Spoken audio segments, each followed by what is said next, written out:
Assim passo meus dias obedecendo as tuas ordens. Mais um dia refletindo na palavra do Senhor, meditando, clamando por entendimento e crendo que o Senhor nos direcionar diariamente ao cumprimento daquilo que nossa carne não quer. Que vocês possam ser direcionados todos os dias ao direcionamento do Senhor, por intermédio das Sagradas Escrituras.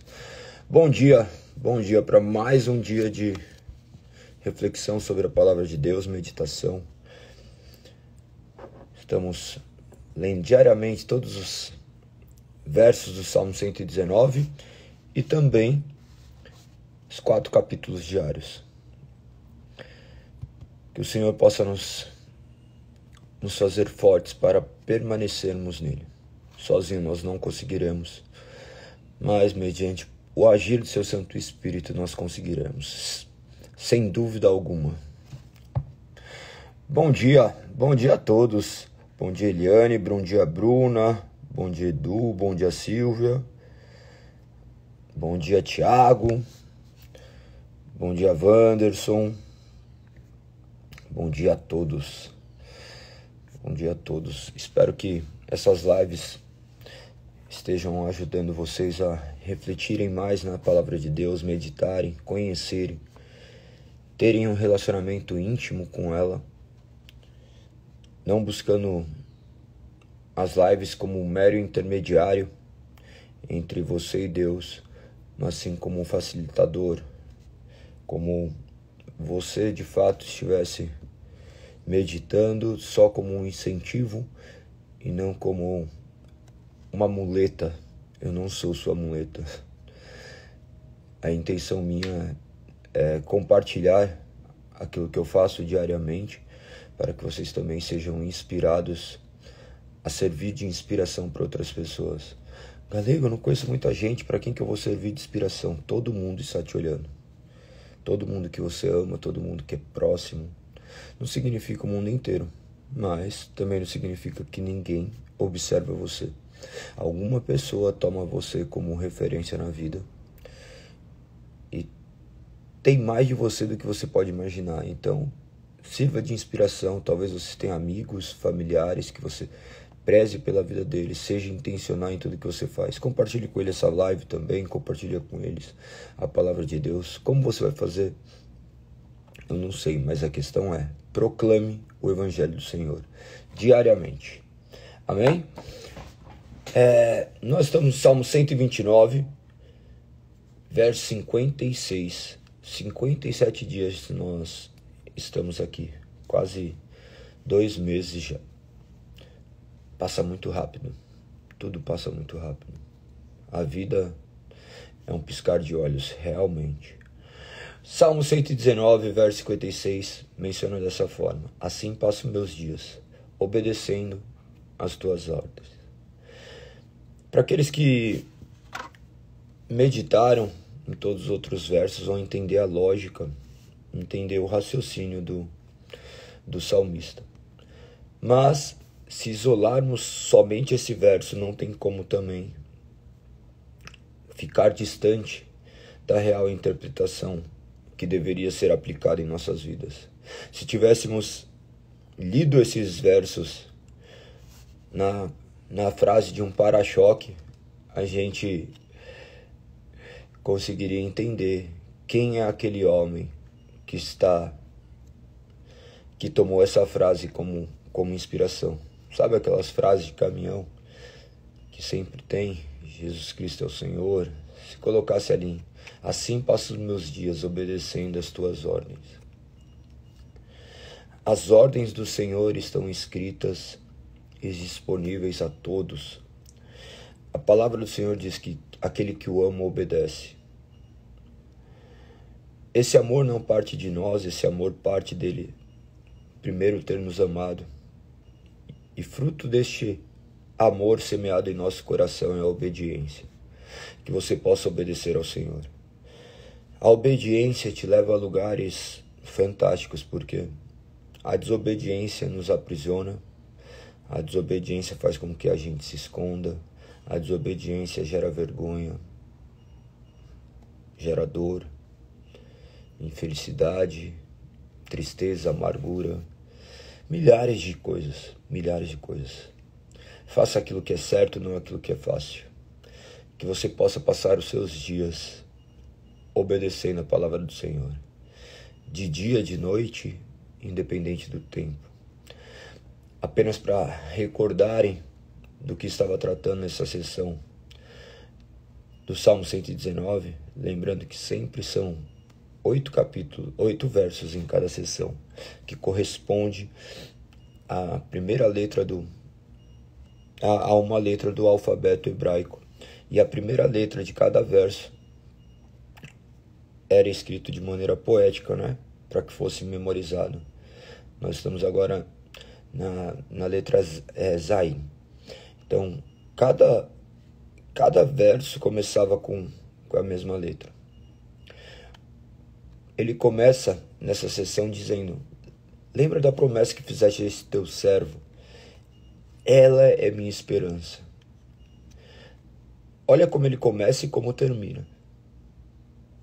Ele começa falando com o Senhor no sentido de: as suas promessas são as minhas esperanças. Ele não está simplesmente falando: você me prometeu, você cumpre. Que trate de cumprir. Não, ele sabe que aquele que prometeu cumpre, porque ele é Deus e ele não pode mentir. E depois ele continua desenvolvendo sua linha de pensamento para terminar de comprovar que a vida dele todos os dias estava aos pés do Senhor, dia e noite, obedecendo às ordens. Essa promessa que renova as esperanças, sabendo que mesmo as pessoas desobedecendo essa lei, mesmo os perversos profanando o nome dele, ele permanecia firme, mas não atribuindo a sua força, mas sim o poder de Deus de fazer com que eles estejam firmes. Quando diz: medita em teus estatutos, eles me consolam, no verso 52. Ele sabe o poder que emana dessa palavra. Nós estamos constantemente atrelados a ambientes, a pessoas. O protestantismo veio justamente para romper com isso, né?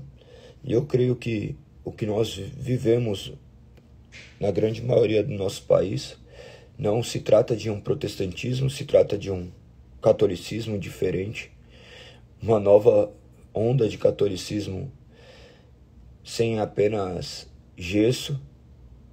Então, é necessário refletir muito acerca de como você tem crido. A palavra é seu norte, a palavra é o que direciona seus passos, como que a palavra tem guiado a sua vida. O salmista, ele se indignava com aqueles que rejeitavam a lei. Se indignava. Ele ficava furioso. Bom dia, Diego. Vamos para cima. Teus decretos eram os temas do seu falar diário, das suas canções. E à noite ele pensava e refletia quem era o Senhor. Então ele conclui a vida que ele seguia. Nossa vida está em obedecer ao Senhor. Uma vida de obediência, uma vida guiada por Ele. Se você morreu e nasceu de novo, agora sua vida é guiada pela obediência. Assim como está muito bem descrito nesses capítulos que nós temos lido em João. Lembre-se que a intenção do Evangelho de João era revelar o Messias, os sinais que revelavam o Messias, os 7 sinais. A intenção sempre foi manifestar Jesus cumprindo de forma obediente toda a sua palavra.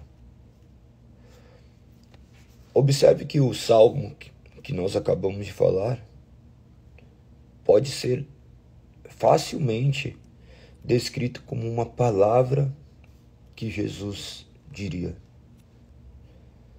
O homem perfeito, o homem que cumpriu todos os requisitos estabelecidos por Deus, a obediência perfeita.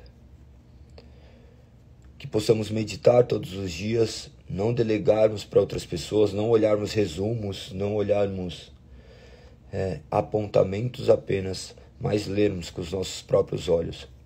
Sabe o que acontece? Talvez você goste de entrar aqui e ver uma live. Sabe por quê? Porque é mais fácil. Nós buscamos a facilidade. Nosso povo não lê. A leitura é um dos exercícios mais sagrados da nossa vida. Porque ele demanda presença. Você não consegue ler com a cabeça em outro lugar. Tem pessoas que não conseguem nem ler com ruídos ao redor. Você não consegue ler e dirigir. Você não consegue ler e limpar sua casa. Você não consegue ler e fazer outras coisas. Tem gente que não consegue nem ler dentro do carro. Eu mesmo, se eu ler dentro do carro, minha cabeça explode. A leitura é um ato de intimidade, de um ato de intimidade e de concentração, de meditação, de abdicar de tempo. Nós temos abdicado do nosso tempo de maneira completamente equivocada. Muito se dá por causa do nosso desejo pelas facilidades. Nós não conseguimos mais criar uma linha de raciocínio justamente por isso, porque a gente não lê. A gente se tornou... Nós somos... Como que a palavra ideal sabe, quando você é impedido de andar por alguém, vocês foram aleijados pelo sistema. Nós somos aleijados pelo sistema. O sistema quer que a gente não saiba, que se tornemos refém. Isso é ao longo da história, tá? Pode verificar, o governo não vai contribuir para o seu crescimento, não é interessante para o governo que você pense, da mesma forma que no ambiente eclesiástico, no ambiente de igreja, o que aprisiona as pessoas é a ignorância. Então se liberte. Através de, claro, Cristo Jesus, que te entrega todo o conhecimento. Que você não vá se reunir simplesmente por medo, mas porque você compreendeu. Porque agora você ama obedecer à lei do Senhor. E não por conta de um homem, por conta de algumas pessoas, e sim por causa do Senhor. Que o Senhor possa te direcionar e apontar este caminho perfeito, assim como foi apontado durante toda a história. Clame para que seus olhos sejam abertos. A meditação de hoje está desde o capítulo 13 até o 16. Mais 4 capítulos. Depois me contem como tem sido, até coloque aqui como tem sido as suas meditações, se tem sido legal ou não. Se quiserem também mandar mensagens comentando acerca disso, é muito interessante.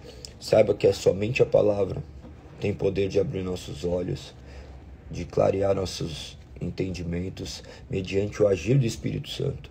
Não é o galego falando determinadas palavras que surtirão efeito, mas o Espírito Santo iluminando aquilo que antes era apenas trevas. Vamos ao capítulo 13. Anteriormente, no capítulo 12, tem algo que é intimamente relacionado ao que eu acabei de falar, né? Olha o que diz aqui, uma mensagem do profeta Isaías, que é mencionada em João.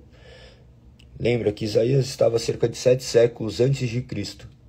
As profecias, olha o que disse.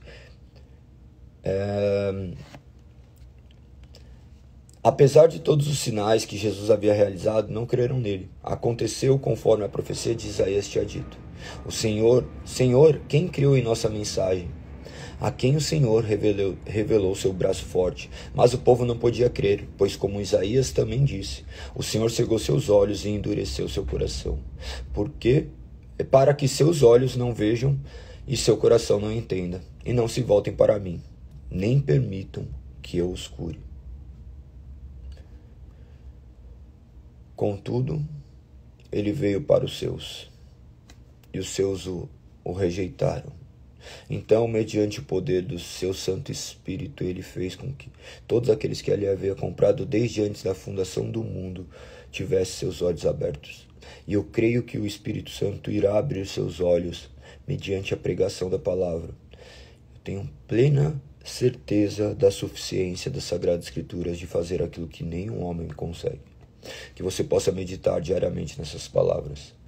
O capítulo 13 do Evangelho de João já mostra Jesus efetuando o lava-pés. Eu amo Pedro, eu amo ver como Pedro agia. Pedro sempre impossível, sempre com uma palavra, mesmo que fora completamente do que deveria ser dito. Ele estava em momentos cruciais e ele se deparava com essa sua carnalidade. Quando ele via, ele era confrontado mediante a palavra, mediante o Senhor da palavra. E ele, não é bem isso. Ele começava a pensar. Imagine que nesse episódio de lava-pés, ele via Jesus lavando os pés. E na hora que chega nele, ele, tá louco? Qual que é? Você acha que você vai lavar meu pé?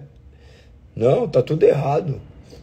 Não está escrito desse jeito, tá? Essa é a NVG, nova versão no galego, pelo menos para que vocês possam olhar com outros olhos, mas que em essência manifesta justamente isso.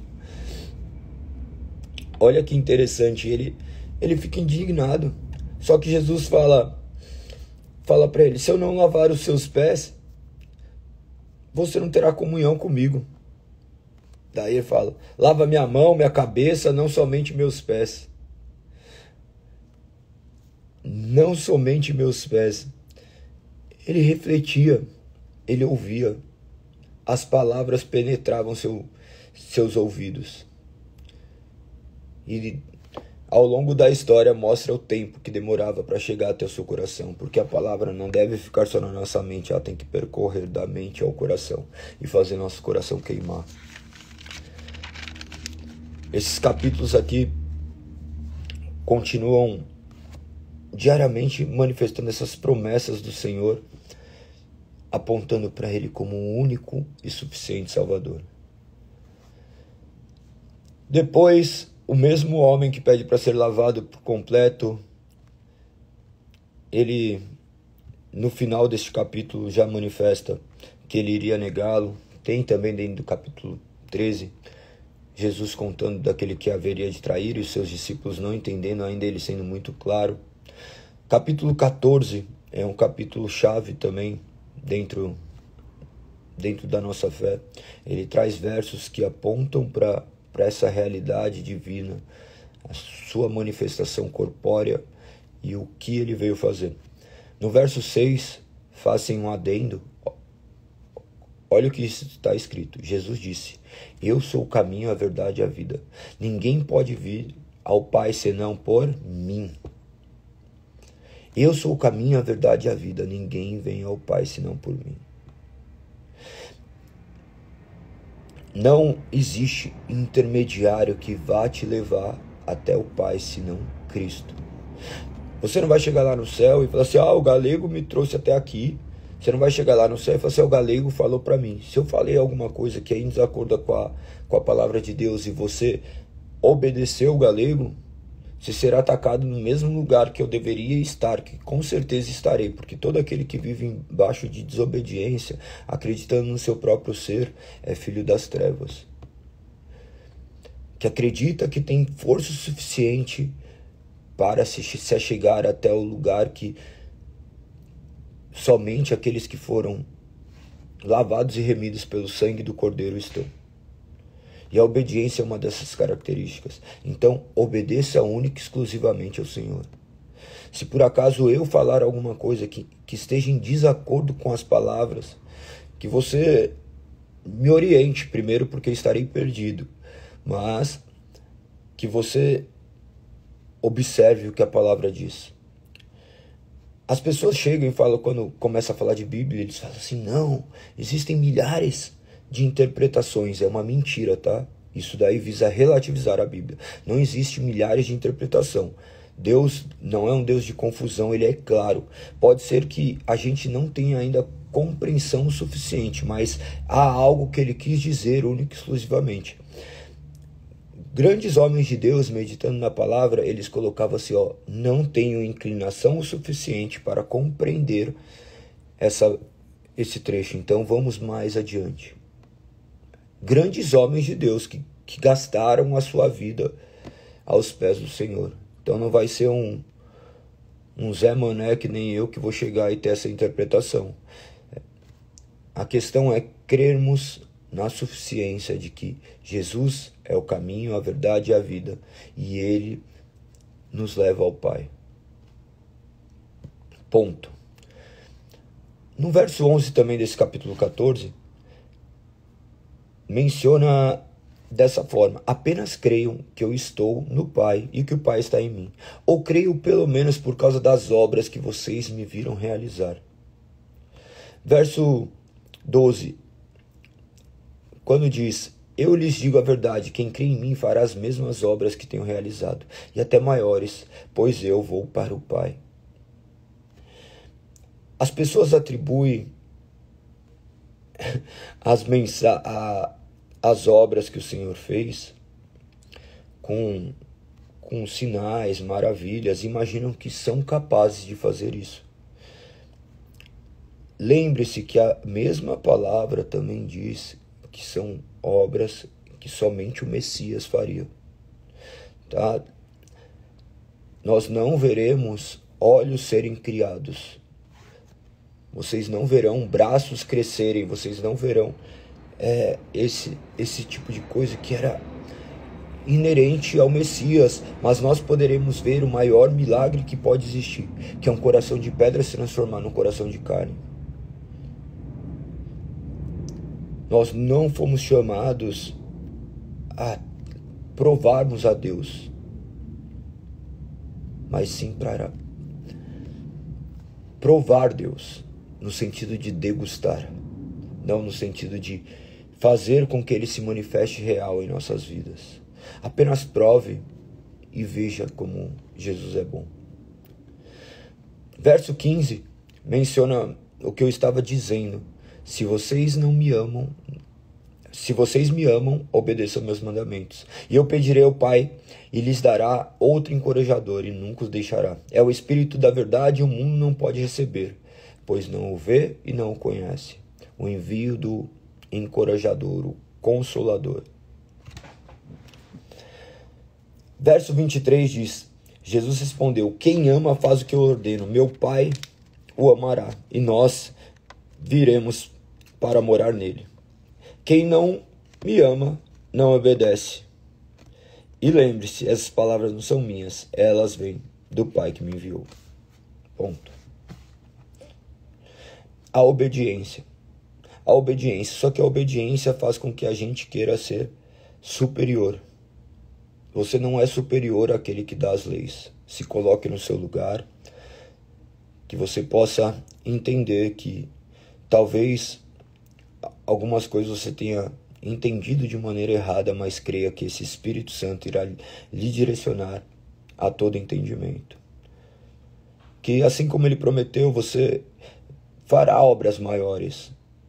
Em questão territorial, imagina que o Evangelho... Aqui, você pode pegar, abrir uma live hoje e falar de Jesus e atingir 200, 300, 400, 500... 500 lugares diferentes, 500 estados, 500 municípios. Você pode atingir países, atingir 100 países. Segundo os estudos, são 195 países cadastrados. Jesus não teve essa oportunidade.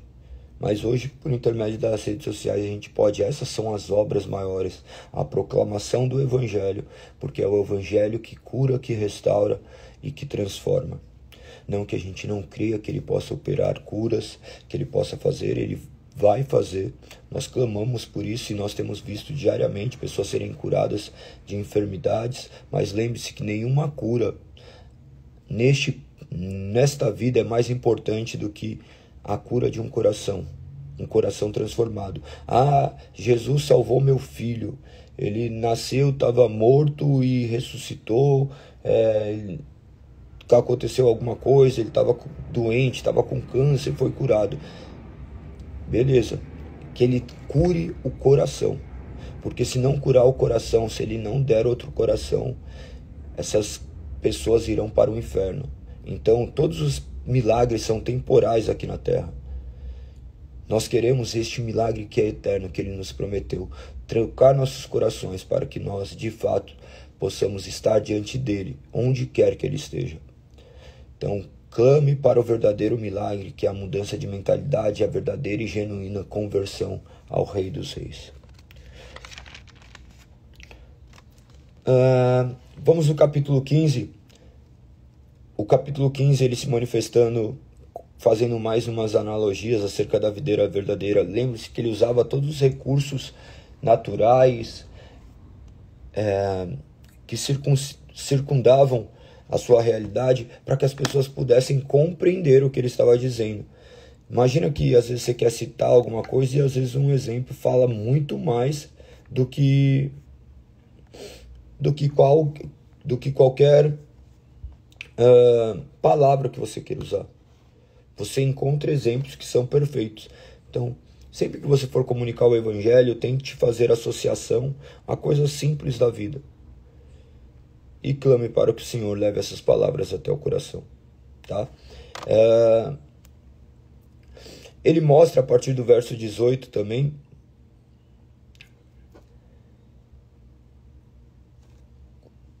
como que esses discípulos de Jesus deveriam se portar, e a realidade que acontecia. Ele fala que o mundo os odiava, mas antes tinham odiado a ele. No verso 23, diz assim, 23 não, vamos no 24, diz assim, melhor, vamos ler o de 23, porque é muito importante. Está escrito assim: quem me odeia, também odeia meu Pai. Se eu não tivesse realizado no meio deles sinais que ninguém mais pode realizar, eles não seriam culpados. Observe, talvez quando vocês viram eu ler ali, falaram assim: nossa, que absurdo, é o que está escrito. Não é o que eu acho, não é o que eu acho. Você já viu alguém transformar água em vinho? Você já viu alguém caminhar sobre as águas? Você já viu alguém multiplicar pães e peixes? Estes eram os sinais do Messias.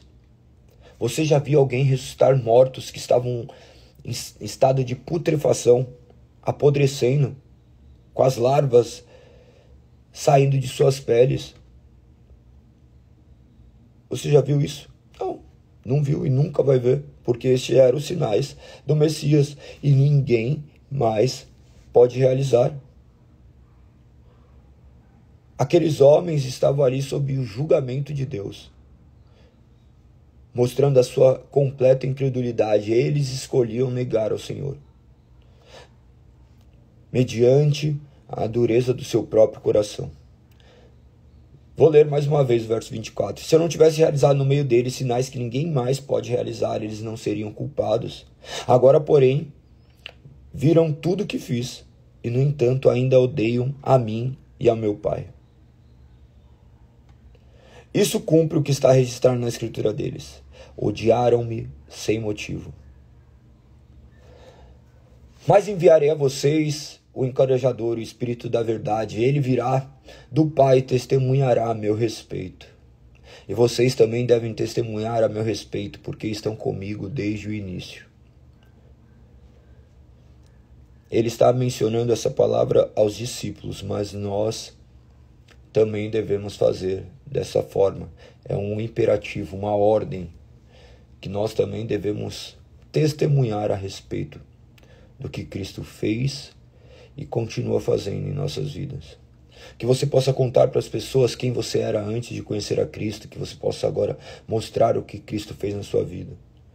Que a sua vida seja um eterno pregar do Evangelho. o evangelho pregado de maneira silenciosa, onde suas palavras exaltam sim o nome do Senhor, mas seu comportamento manifesta aquele que foi regenerado, aquele que exalta o nome do Senhor em tudo que faz também. O último capítulo de hoje é o capítulo 16. Ele começava a trazer a realidade do que eles estavam vivendo. Observem que o evangelho nunca foi um meio de alcançar facilidades. O evangelho de hoje é um meio para alcançar facilidades. Você busca o evangelho como um meio, não como um fim. As pessoas vão até Jesus para que ele satisfaça algo nelas. As pessoas imaginam que precisa de uma casa nova, em vez de eles irem para uma entrevista de emprego, eles vão para a igreja, buscando uma casa nova. Na verdade, Jesus é o meio, não o fim. É tudo errado, por causa da inclinação dos nossos corações. Jesus é o fim. Porque se você vai na igreja, pede o que você quer e ele não te dá, e aí? Naturalmente, você vai falar assim, ele não é o meio para eu atingir minhas coisas. Naturalmente, você vai deixar de crer naquilo que deveria ser o alvo da sua fé. Se Jesus não cura seu filho, você continuará amando Deus. Se Jesus tirar todos ao seu redor, todos à sua volta, como fez com inúmeros homens, mais explícito em Jó, você continuaria amando a Deus? Se Jesus não restabelece, não muda algumas coisas na sua vida, você continuaria amando? Não que você não deva clamar a Ele para que Ele te ajude em todas as suas limitações, em todas as situações, mas como um benefício, como uma dádiva, não como uma obrigação do Senhor. A obra do Espírito é manifesta aqui do verso 5 ao 15, mais uma vez ressaltando a questão do Espírito da verdade. Olha o que diz no verso 13. Quando vier o Espírito da verdade, ele os conduzirá a toda a verdade. Não falará por si mesmo, mas lhes dirá o que ouviu, e lhes anunciará o que ainda está para acontecer. O Espírito da verdade, ele tem a intenção de nos guiar em toda a verdade. Nós cremos que a palavra de Deus é toda a verdade, então nós seremos guiados mediante a palavra e na palavra. Ele nos conduzirá. Ele apontará para as palavras eternas. As palavras eternas têm início e fim. Qualquer coisa longe disso foge do Senhor. Se você escutar alguém falar, eu vou te entregar uma palavra de Deus, pergunte capítulo e versículo. Deus falou no meu coração aqui que você está com isso. Pede para Deus falar, então, o capítulo e o versículo que você tem guardado e cravado na sua mente. 2. Grave 2 capítulos e versículos. Deus mandou te dizer, manda Deus dizer 2 capítulos e versículos. Ele não vai fazer, porque esse meio de falar de Deus foi utilizado com único e exclusivamente o propósito de fazer com que essas palavras fossem conhecidas. Então não saia ouvindo qualquer maluco que está por aí falando que vem aqui, vou trazer uma revelação para você dos céus. Não tem nada a ser revelado, o véu já foi arrancado. Deus se fez entendível, ele se revelou. O que era mistério agora é claro.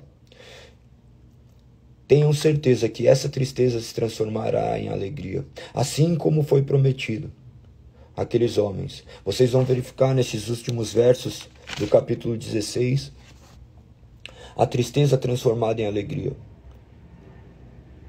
Assim como uma mulher, quando está sofrendo com as suas dores de parto, se esquece de todos os contratempos, de todas as dificuldades quando vê aquele rosto.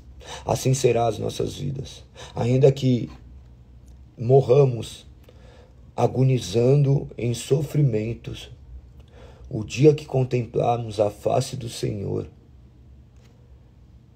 nos esqueceremos e colocaremos tudo isso como insignificante diante da natureza perfeita divina. Então confie nisso, confie nisso. Não que devamos viver vidas miseráveis aqui, não se trata sobre isso, se trata justamente de compreender todas as etapas que nós estamos vivendo e vivermos para a glória do Senhor.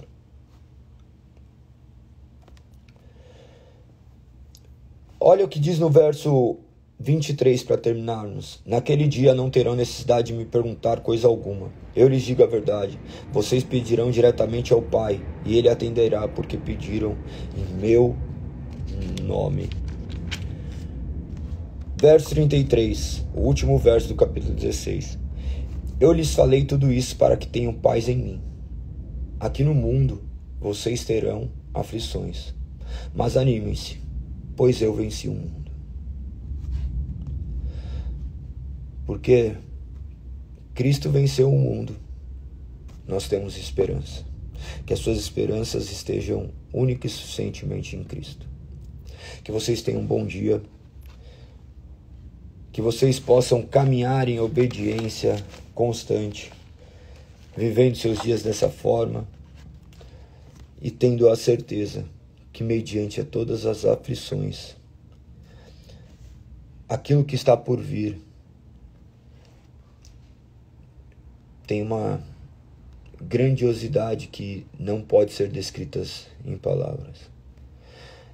Que a paz que excede todo entendimento penetre o seu coração, que você tenha clareza, discernimento, entendimento acerca do que essa palavra diz. Essa palavra que é o próprio Deus falando aos nossos ouvidos. Que o Senhor lhe direcione, que o Senhor lhe guarde. Que você seja obediente até seus últimos dias de vida, ainda que isso lhe custe tudo. Porque tudo é nada perto da glória que há de vir. Tudo é nada perto de Cristo. Obrigado por estarem aqui comigo mais um dia. Quem não está no grupo ainda de leitura bíblica, entre. Galego, eu não comecei no tempo certo. Entra agora, não tem problema. Vai de agora e depois você vai dar um jeito de corrigir. Só termina quem começa. Pensa que é assim. A vida é assim. Só termina quem começa. Então vai, leia, medite, lute contra seus desejos carnais, gaste tempo na presença do Senhor. Beleza? Até amanhã, mais um dia, para honra e glória do Senhor. Que o nome de Cristo seja exaltado e louvado. Hoje nós temos culto. Eu falei junto até com o Edu aqui. Às 20 horas. Rua Breja Alegre 138, nós estamos meditando nos alicerces da fé cristã. Estamos fazendo ministrações que visam edificação da igreja mediante os fundamentos da palavra que já foram sintetizados por grandes homens de Deus. Nós estamos estudando a Confissão de Fé belga, que foi escrita em 1561. Extraíram da palavra justamente o cerne para que a gente não se desvie. Então que você possa estar conosco também. Que o Senhor seja louvado hoje e eternamente. Beijo, até amanhã.